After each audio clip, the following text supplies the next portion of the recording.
Hello, hello. Welcome to the Comic Coach podcast. And it is indeed magic. And I hope lovely listeners, lovely viewers, you are well and you've had a good week. And of course, I hope that you have found some time to laugh and definitely play and think about yourself with kindness. And lovely people of the Comic Coach podcast, you know how I get to meet cool people around the world. Well, let me tell you, lovely people, you are in for a treat because this man infused me when I saw him speak at a conference, and I was like, this is somebody we need to listen to and talk to on the Comic Coach podcast. So without further ado, please give a round of applause, obviously it's only me, to the lovely Alain. Hello. I am. Thank you very much for being here. Well, I thank you for being here. It is lovely. And now, my very smart and astute listeners always like to know where in the world are people. So where in the world are you today?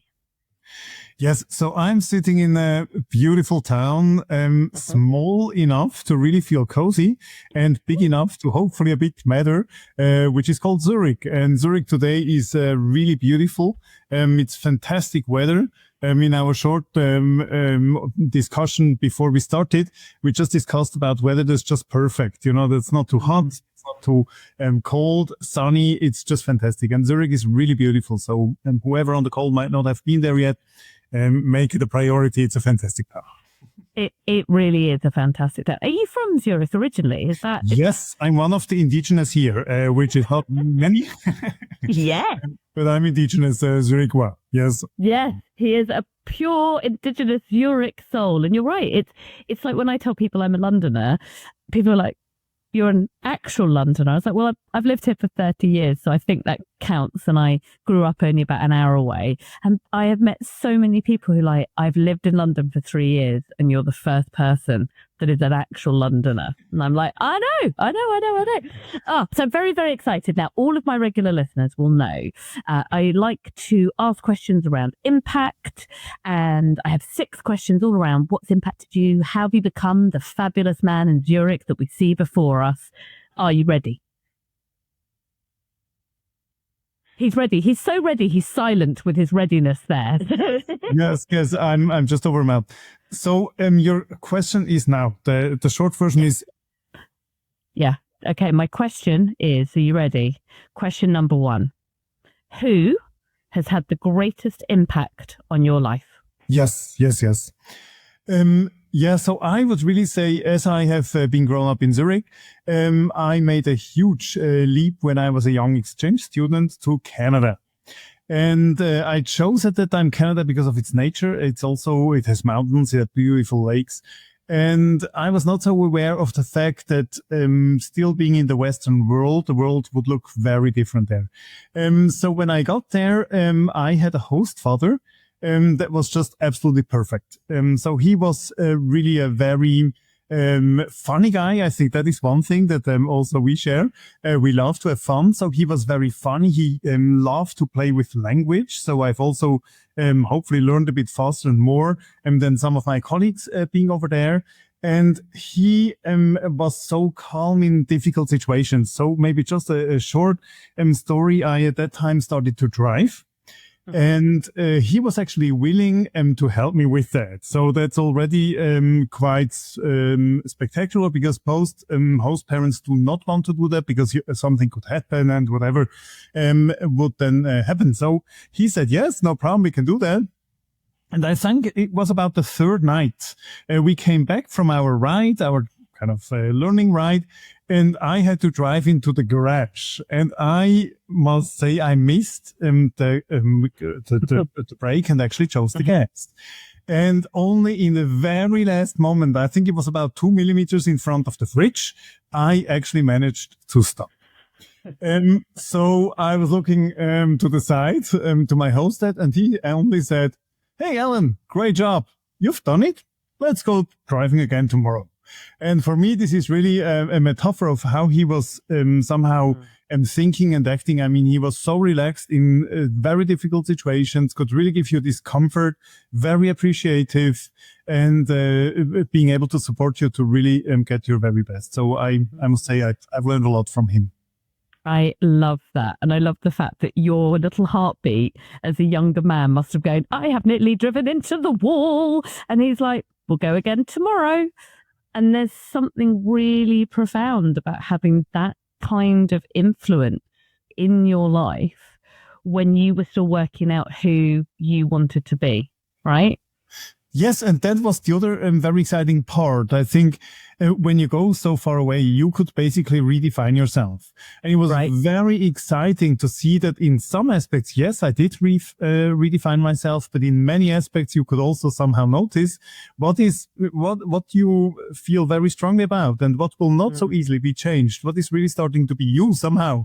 And I think it's an exciting moment for young people in that age to do such a leap and really get this opportunity. So I highly propagate from them.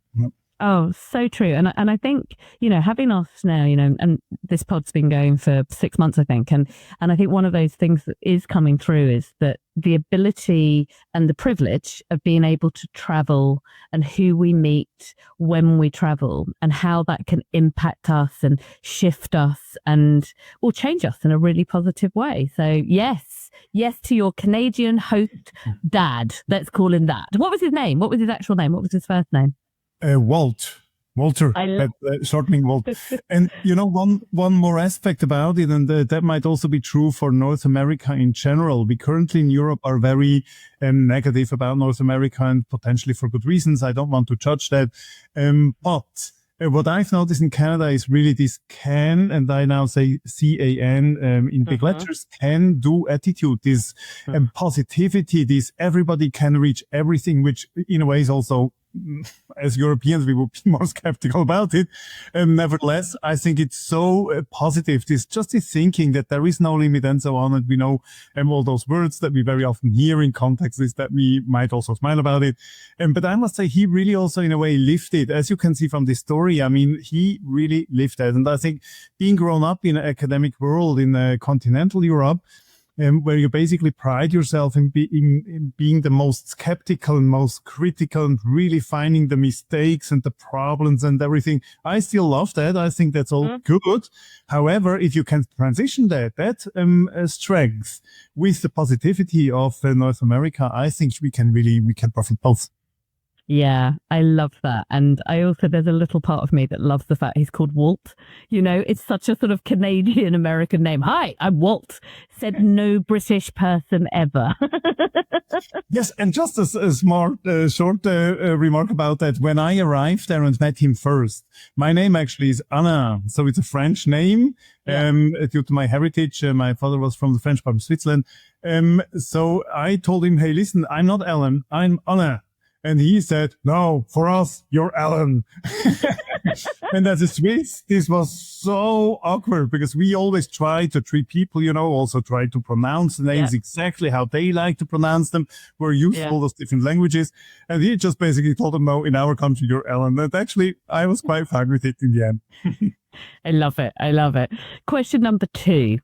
What keeps you motivated in what you do? Yeah, so there's so many different things. And I think number 1 is really job content. So as an ethnologist, social anthropologist, I'm really interested in understanding how people tick, what motivates them, how do they interact in setups and the organization, of course, the broader context, as we try to think holistically, the broader context in them, in which they interact. And we have such a fantastic job. So on the one side, we do leadership development. So talking to leaders, how we could even more profoundly lead. Secondly, we do intervention. So if, for example, 2 teams don't get along or the culture in a team might be driven, and I'm now stating a few things that many people know from hospitals, we're still very hierarchical. And again, I mean, the Hospital of Zurich, University Hospital of Zurich is number 10 in the world. So we really potentially one of the best hospitals in the world. And the people here, they really also are very ambitious. So they have their attitude. And especially from the older days, one of those cultural change elements over time or so almost society changes is that we are not allowed to scream at each other anymore. And some people still need to get used to that. So we're now in a world where CEOs might be fired due to the fact that they're actually screaming at people. And this is new. Only maybe 10 years ago, This was absolutely acceptable. And I think the hospitals were also in a very critical stage where some people still believe they can get away with it. But now we have the fascinating situation that young people, young doctors, young nurses also, male and female nurses, are not keeping up with it anymore. They say, hey, why? I'm not going to come to work here. And we, as you all know, have a situation that we cannot get people on the market so easily anymore, but they can decide where to work. So if they come into an environment where people actually scream at each other for no reason, they would choose to not be there. And I think this is really a very unique and different situation. And it's just fascinating in my job to see things like that, to see also how they develop, how we can also get people, win people for changing attitudes, because they now have reasons to do so. So at first it's just job content. So it's absolutely fascinating. The environment is fascinating. I've never been in such an intrinsically motivated environment. And because everybody within this hospital, I feel, in whatever position they are, have this purpose. I've always said as a consultant, I'm not in the life and death business. Here, we're in the life and death business, and you can feel and see that. So people are so motivated to really serve the patient best or contribute to this whole value chain of serving the patient best. I think I've never been in an environment like that, where you have so many so intrinsically motivated people. Then besides the motivation, it's also, we have very smart people here. So it's fun to be in an environment with such also very capable people, honestly said. And then I must say I have been able to build a really cool team.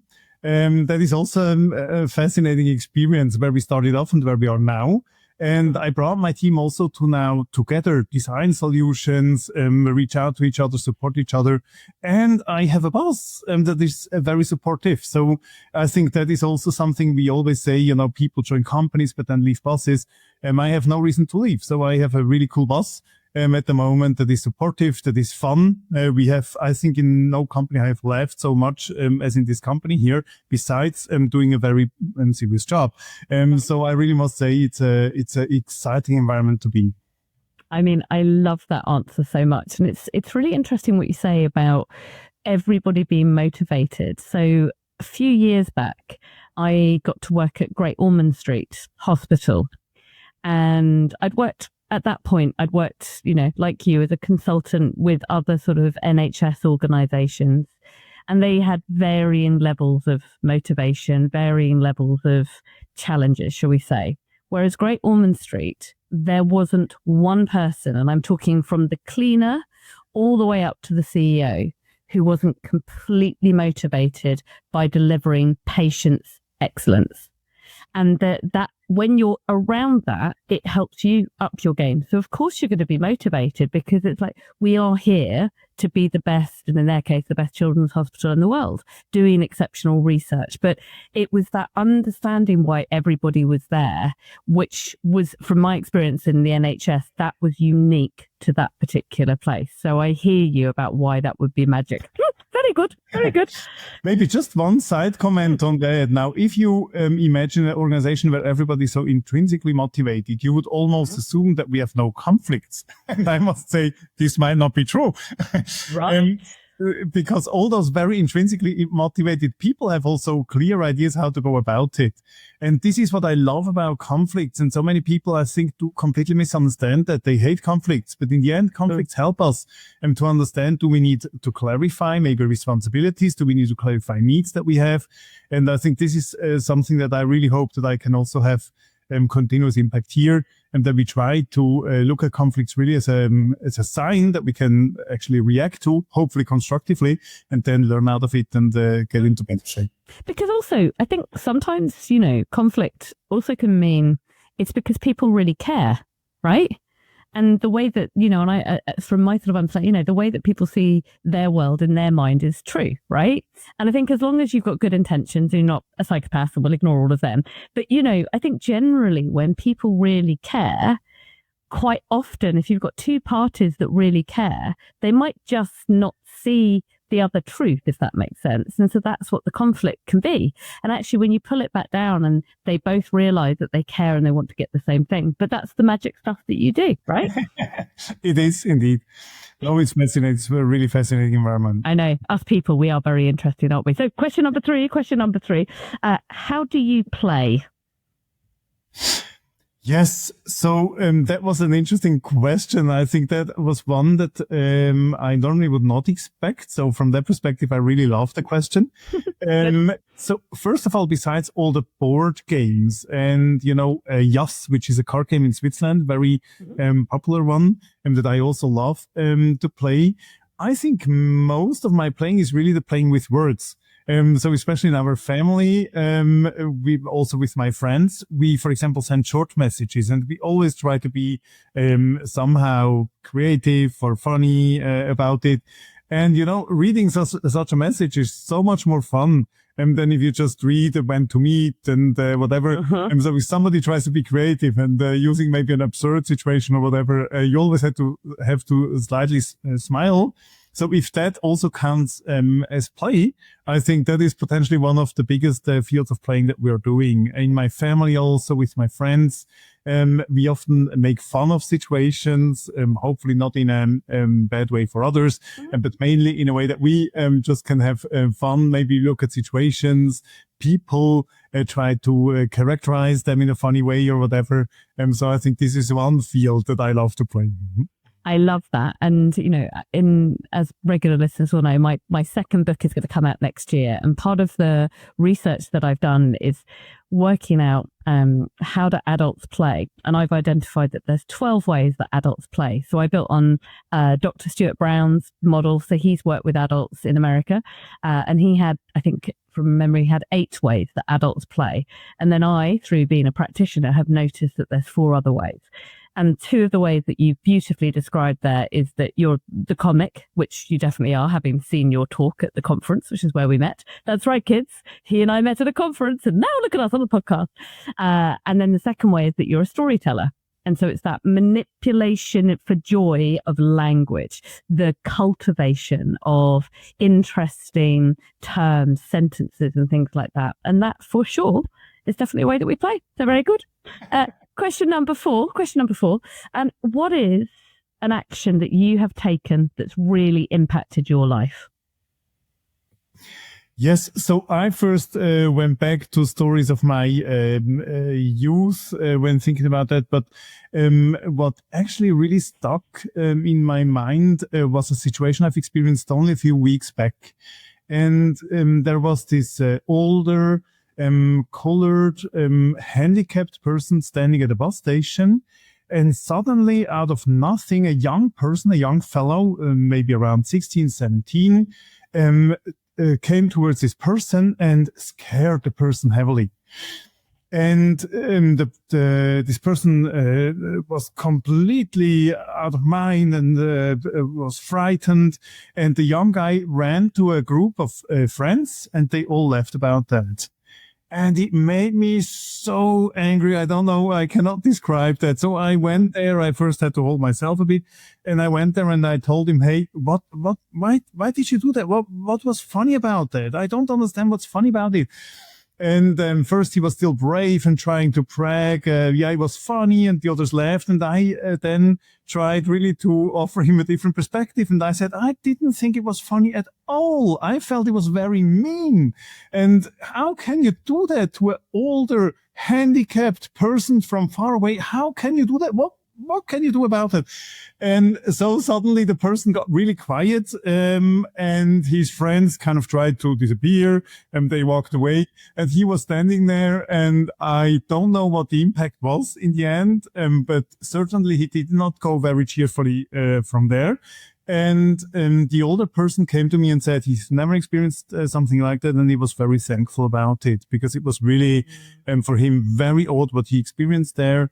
And the impact it had on me was, it is so easy. If we believe strongly in our values, if we stand up for those values, very often people do not make fun of us. They notice how human somehow the situation is and on which side they need to stand. So from that perspective, I did notice that it was not so difficult. Now, this is not saying that young people or young women or whatever should always, if they have 10 guys that are 2 meters tall against them, that they should be very brave and standing up for their values. So of course there is limits to that. nevertheless, I thought it was a very interesting experience to notice that you can actually stand up for your rights and for your values and have a positive impact. It's not, you don't need to be frightened about it. It can really be done. I've noticed much easier than I thought. I love that. Thank you for sharing that story, because I think you're right. In a world where there are, let's face it, lots of challenges, and in a world where it's very, dare I say, easeful to be put onto, are you this side, are you that side? And actually just to have the courage to go, that wasn't okay. And I'm going to say that it wasn't okay. And actually there's a bravery when we do those things, because that had the repercussions not only on you, but also on the poor person that was in essence bullied, to use a better word. And then on the person that had initiated that, who's young, who will make mistakes. You and I both made mistakes as kids, no doubt. We did things that had a negative impact on people. But if somebody witnesses that and nobody calls it out, how can we possibly expect that young person and his friends to change, or to think about the idea of the possibility that maybe they could have made a different decision? It doesn't necessarily mean that they were wrong or right through their lens, but the fact that you had the courage to stand up and say, no, that wasn't okay, I think is awesome. And I think and you're right, it's that I think there's so much fear that somebody is going to come and attack us in one way or another. But when you do it with the right intention, I think in the right places, as you said, so you're safe, it's important that we stand up and we see what's going on, and important that we're kind. So yeah, I love it. How very profound. Good. Yeah, good. so It was good. one additional thought that I then had was really, first of all, people are potentially not just bad. They have maybe, especially in that age, they have just not thought about that. They have not thought about the side effects of their laughter, and that they could be disastrous to somebody else. And that was one thing. And the other thing was also that I, as you said, that I think when you challenge young people like that they still have this feeling for what's somehow what could be done and be funny, and what potentially is not so funny. So because I was not expecting that they would so quickly try to sneak out and hide away, I thought they would confront me, and I would much more get into a conflict with them, which was not the case at all. So that made me also a bit hopeful that also young people of our age or of our let's say time still have this very good instance within themselves that they can understand what's potentially okay and what's not. Hugely. And I think that's the thing, right? Somebody called them out and they went, yeah, we know we shouldn't have done that. And that's all. It's like, we know we shouldn't have done that. Well, whoopsie, I've been caught out, and then they won't do it again, which is great. Question number 5. Because you obviously, you've got a big job, you've done lots of different things in your past and everything else like that. And you, as you rightly said, you're working with leaders, you're working with leadership teams, you've got your own teams, you're holding a lot of people, and that's not even including your family, etc. So how do you take care of yourself? Yes, so I must say there I've had also my little journey. And I think there is this story about Jeff Bezos and our friend Elon Musk that are completely on different camps regarding sleep. So Jeff Bezos, as I've understood, is the type of guy that says he has 8 hours a day dark time. He calls it, I understood. So it doesn't mean that he can sleep then during those 8 hours, but at least he would somehow be in a calm and quiet and dark room. Versus Elon Musk, more like Napoleon, saying that he doesn't need any sleep. So in the meantime, I think we're all a bit further than Elon Musk know that you need sleep. And I think that was also one of my experiences when I was young as a consultant traveling around the world. I sometimes also survived on 4.5 to max 6 hours sleep a night, and it somehow did work out. But I've noticed in the meantime, I've also getting older. That's one thing.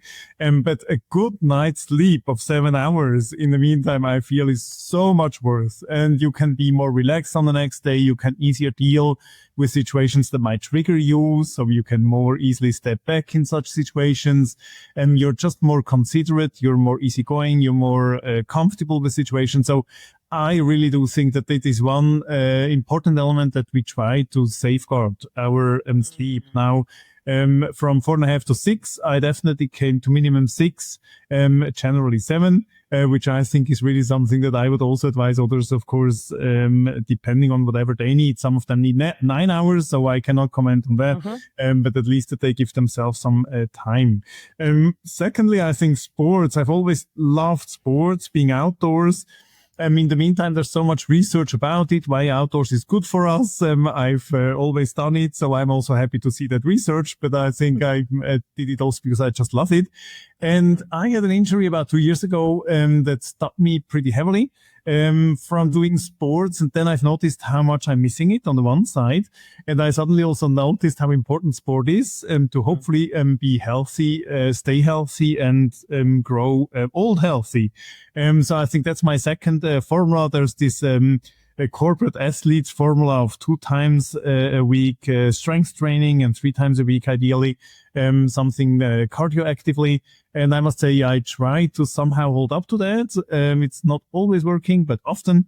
And being loving to be in the nature and outdoor, of course, is a big incentive. So I don't need to force myself to do it like potentially some others. I really love to do it. And just lately, I started also after the strength training as a little reward system to go to the sauna and cold baths. And I started to really love that. I don't know why, but it relaxes me enormously. And I feel afterwards, I really feel recharged. After doing the strength training and then really relaxing, I absolutely love that.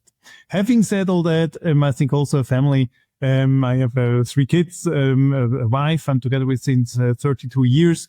So we've also gone through a lot in the meantime. And I think this is also an environment that I can heavily recharge, especially also as we just were on holidays for about a week, 2 weeks ago, and we had laughed so hard during that week. And I must say it's a really cool thing to have such a fun family. And now my kids are 20 and 18 and 13, and to see how we can together as a family have so much fun, support each other, and experience new things has really been an enormously exciting experience again. So I think that's I would not want to miss. Yeah, I love all of them, and I'm particularly resonating with the last one about that, the sort of the laughter. So myself and my wife and my son. So he just turned 13 on Sunday.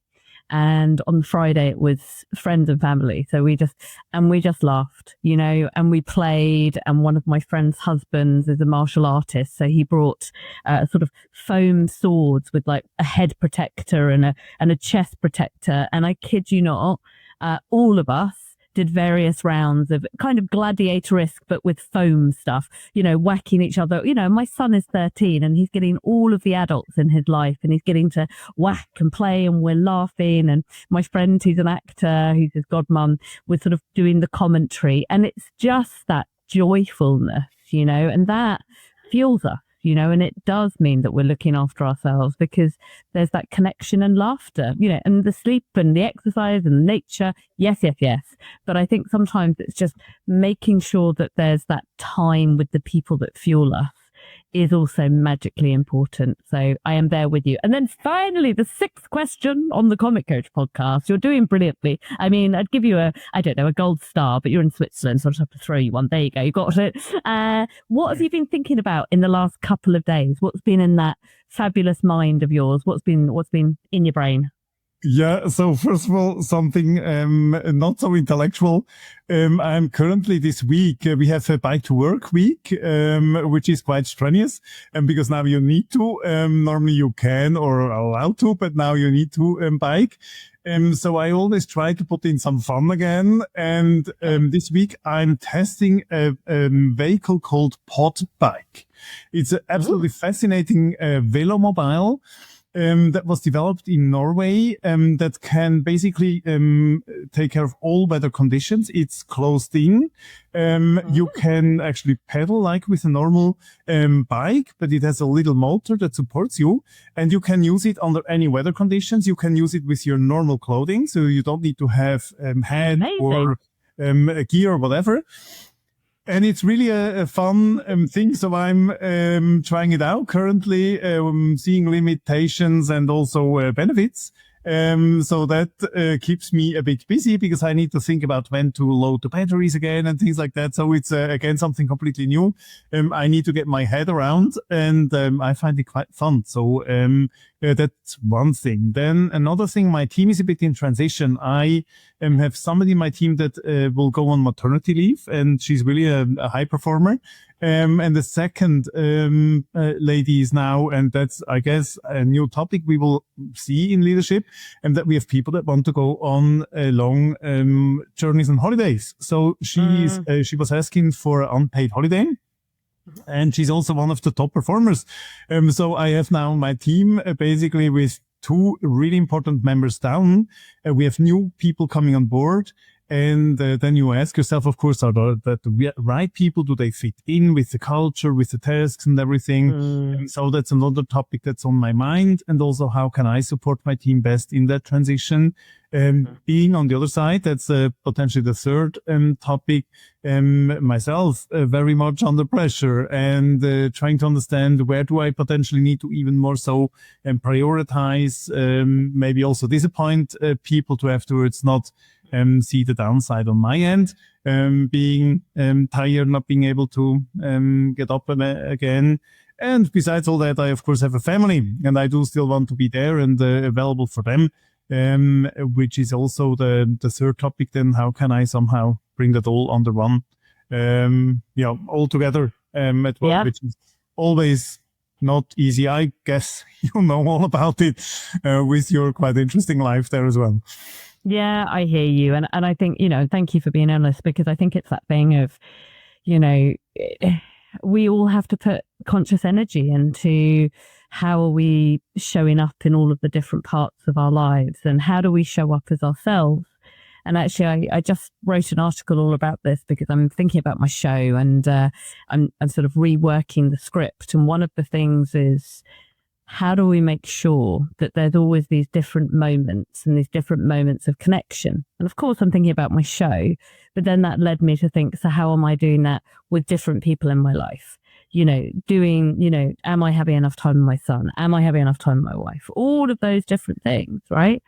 And that's the thing, it's very easy to go, oh yes, we're a leader. We're doing these things. We know what we're doing. And actually, we're all just working it out as we go along, because that's what makes us human. Alain, I knew you were going to be fabulous, and you are, and I could talk to you for hours, but I'm aware of your time and, of course, my good listeners' time. If people want to find out more about you and your world and what you've done, where can they do that? How do they follow you and your brilliant brain? Yeah, I must say I'm quite abstinent on the social media, which is certainly a weakness that I might one day still need to work on. Currently, I really restrict it to LinkedIn. You can find me on LinkedIn, Alain Bertallo, but I do very seldom post, very seldom put my thumbs up in there. So far, unfortunately, I'm quite abstinent there, but I'm still thinking about that. If one day I need to potentially change. Absolutely. And you do speaking at conferences. So if if you are lucky, which is how we obviously met, you'll get to see Alain talk. And honestly, if you do get a chance and you see your name, I'm telling this to all the people, go watch him speak, because he's got some magical stuff that made me laugh and think, which is, so therefore, obviously, I'm going to like you a lot. Yes, thank you very much for that nice feedback. Yeah. Thank you so much for coming on the Comic Coach podcast. I knew it would be joyful, and it really has been. Thank you so much. Thank you, Anne, and thank you. All the people that have an interest in listening to you. I really do think you have a different perspective to so many, which is so refreshing. I really was happy to get to know you at this conference with your very unique style of engaging people. And that was also for me eye-opener. I was potentially too much on the serious side there often, and saw how you, with a very unique and fun and colorful way, got people involved. So that also for me was an eye-opener. Thank you for opening my eyes on that. Thank you, kind soul. Thank you.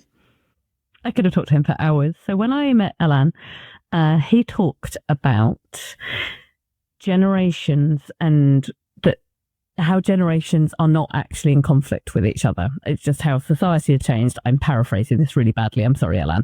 But it basically was like, how people go, Gen Z don't like Gen X, and baby boomers don't like Gen A, and all of the noise, right?